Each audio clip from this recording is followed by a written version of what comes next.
Hi, welcome back to Miss Candy's Land.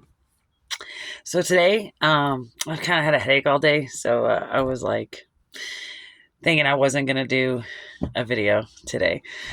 Um, but I was just laying around, watching TV, and I got pulled into a collective. And that's only happened to me a few times in my life where, it was like I'm just laying there and all of a sudden my vision is falling and falling and falling, and then boom, I'm in this collective, right? And that's kind of what happened. And normally when I'm floating through the collectives, I kind of just don't bother anybody. I stay out of sight. I'm just kind of trying to, push out positivity and like I said, really just listen to what's going on and see if I can simplify anything, right? If I can, whether it's I'm talking to someone in person or doing a video or whatever I'm doing, that's something complicated that I can simplify. And there seems to be a disconnect. And I didn't see it coming. I truly didn't. I guess I've been, this person for so long that I forget sometimes that there's new thinkers to all of this, and so it gets confusing. So in this collective, they were just like,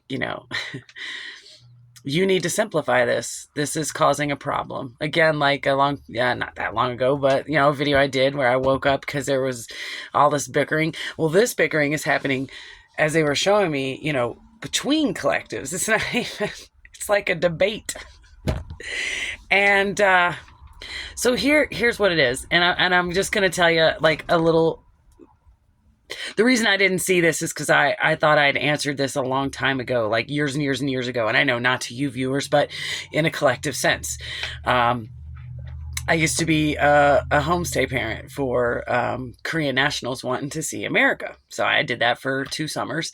And, they would, if they got good grades and everything, then their parents would send them to America to stay with American families and, just see what it's really all about. Again, going back to what I was saying, the landscape, I love to change the land, like that. Like that's the coolest program ever, right? I mean, nowadays, that was we weren't even double digits in the 2000s. It was like 2007, 29, I don't know, 2009, something like that. But anyway, it was a Christian outreach. It was done through a church, and then they were, a Christian institute, educational institute. And like I said, nowadays that would be kind of scary to send your kids to another country to go live with people you've never met, right? But that's what they did. And I remember the teacher that would come along, we would have, she would be reading her Bible and stuff, and we would come and, we would discuss things together about, because she has a whole different perspective than I did, coming from, South Korea. Like she had a whole different perspective. And so it was the most interesting, coolest thing, to learn about their culture, have them live with us. And it was just amazing. But anytime we would be talking about, stuff with the Creator and God and everything, she would always look at me and she would say, God is so big to you. It's just, I can't see it on that scale, and I mean, in time, it was a compliment, and we would, talk back and forth. And so, okay. The problem, I guess, is now there's an argument, like if you're, staring at the sun or talking to the moon, like this is outside of the scope of, God, right? This is outside, like, oh, you're doing something else. You're not doing, you're not being righteous if you're out here talking to the moon, right? Like, guys, I hear that. Okay. And I'm just like, who do you think hung the moon? Right? And if you don't believe that your creator, God, my source, hung the moon, if you don't believe that, and you think this is a spaceship or whatever it is, you think, you would have to come to some kind of understanding that the creator allows it to be there. But then you have to say, well, what is the moon's purpose? It's to control the tides, Okay. You could say the tides of the ocean, but it's also the tides of your life. Okay. So to go out into the moon and say, I would like the tides to go this way, you're basically talking to source, because there is at least a compromise here, since source is in control of everything and is what allows everything to be what it is, right? So that's the moon's job. It's for you, or it controls the tides of everything. So if you want tides to change, you ask them both. Right? I mean, that's my understanding, is like, if I need shade from the sun and I go sit under a tree, I'm basically asking this tree to give me shade. Does that mean that I worship a tree? No. It means I'm asking it to give me what my source created it to give me. Right? So, like I said, getting pulled into this collective, like, that this disconnect was even a thing. Like, it's like, on the simplest way in the 3D is like Christians arguing with tarot card readers or something, right? But everybody has to realize balance created everything. Everything. And without the moon to light the night, right? And without the sun to light the day and help things grow, it's like if you're looking at the sun and you're like, oh, please help my plants grow. It doesn't mean you worship the sun. It means you're asking the sun to do its job that God gave it to do.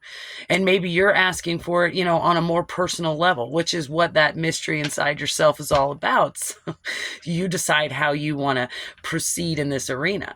But for me, it's just, it's all created by the same creator to do a specific job, right?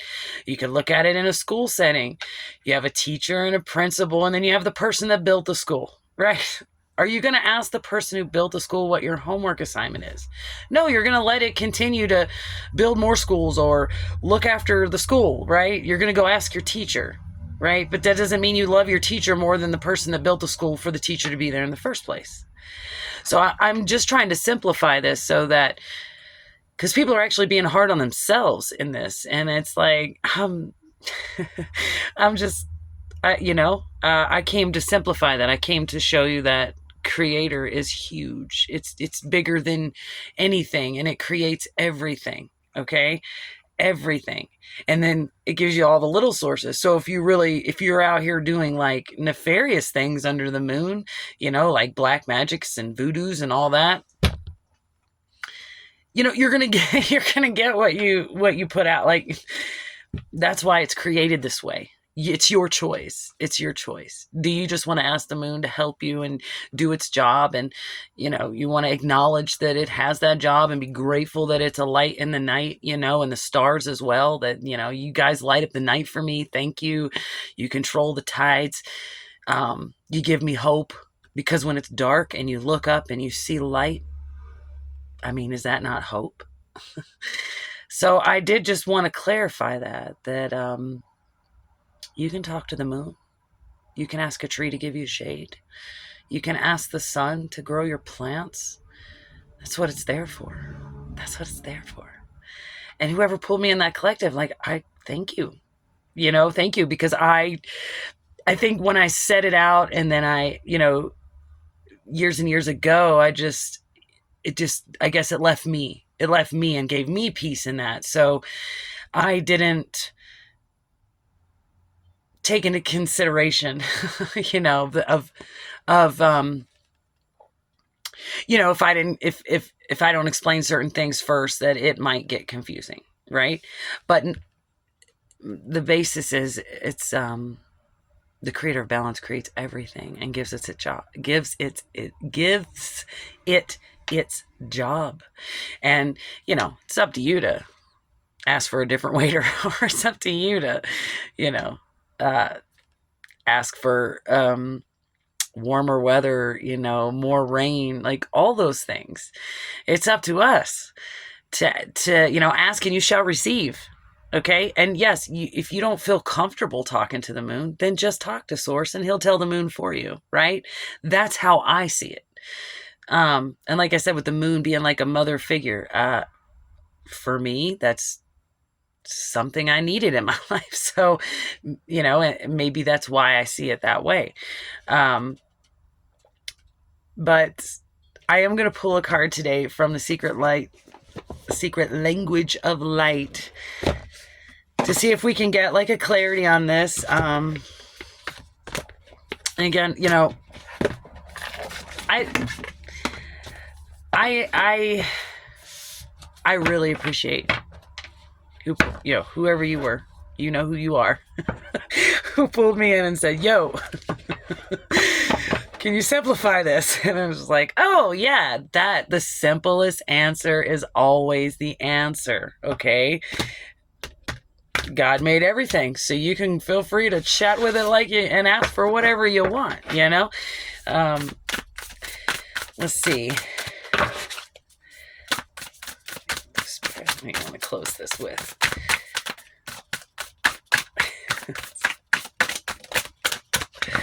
One more time. Okay. Oh.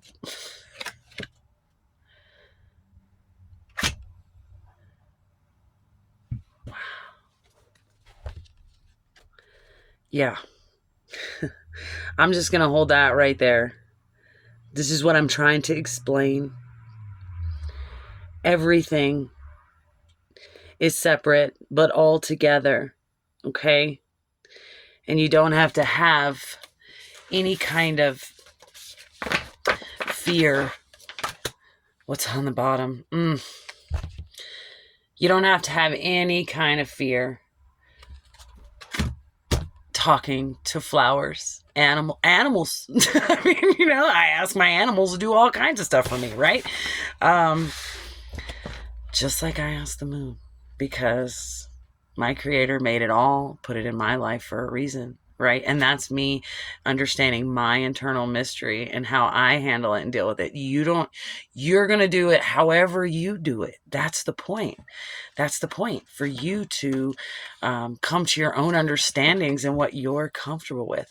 But to stand around and say someone else is evil or bad or wrong for the way that they interpret it, you guys got to stop bickering about this. I mean, you know, like I said in another video, it's like if someone were to say I was schizophrenic because I hear voices, well, they tell me to do good things. So why is that a problem?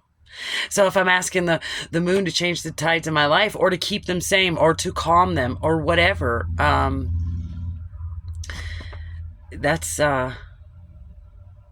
what works for me. And it doesn't mean anything like about my character, right? Let's see, 26. I really want to read this to you guys. Again, we'll practice patience. My mouth and throat chakra, like, that's why today has just been such weird energy, and I just wasn't gonna do it. I wasn't gonna jump in it today because you know, it just felt off. Today it's just felt so off. And it's like the collective pulled me in to say, well, this is why. You know, there's this weird lingering judgment. That's what it feels like. Judgment and misunderstanding of one another, right? Between collectives and the collective. So I hope that simplifies it for someone. If you can understand that your creator is everything. It's bigger than you could ever imagine. And there's no tree that you're going to ask to give you shade that's going to be of the devil, right? And there's no, you know, if you're not asking the moon to hurt people, then there's nothing there. There's nothing there but love, right? And it's your creator hung it for you, okay? Or allowed it to travel through outer space and land there. However you believe it, there has to be a compromise, right? Okay, so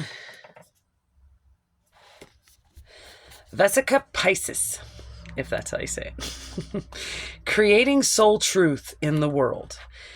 The outside world feels more real than the inner world because we have been encouraged to focus more on what is outside of us.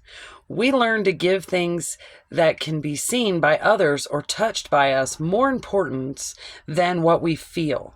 Making decisions can become difficult when our awareness is focused away from our inner needs and wants. When our internal and external realities are integrated, decisions are clear and easily made. This leads to satisfaction as there is no resistance to your fulfillment. When we scan the myriad possibilities open to us in the manifested world, we all know what we want and we will not feel overwhelmed. In this space, we become grateful for the decisions we have made and all the ones we will make in the future. Right? So you're focused on what everything looks like, and where someone's like talking to the moon, they must be, evil, or they're on the wrong path. And, but if you go internal, you get that message of nothing God made is evil or bad unless you say so. And then you act in that manner. Okay. I hope this was helpful to you, collective, that pulled me in. And anytime there's something that needs to be simplified, I am more than happy to jump on in, okay? Not everything's your fault. You are loved, and I love you too.